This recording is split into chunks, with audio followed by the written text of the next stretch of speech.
decir que mi Jesús me representa. Muchos problemas son los que a mí me rodean, pues son cuestiones que a mi paz nunca perturban, porque a mi vida suficiente es tu ayuda. Pues son cuestiones que a mi paz nunca perturban, porque a mi vida suficiente es tu ayuda. Ya los amigos aborrecen mi presencia y hasta el saludo me lo niegan día tras día. Dicen que soy un fanático demente, porque no ando en los placeres de esta vida. Dicen que soy un fanático demente, porque no ando en los placeres de esta vida.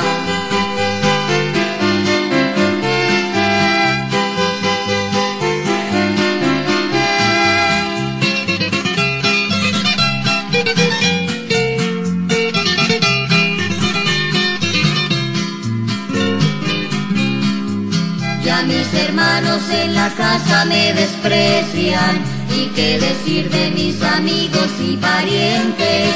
Dicen mis padres que yo soy la oveja negra, que ha manchado su apellido y su presencia. Dicen mis padres que yo soy la oveja negra, que ha manchado su apellido y su presencia.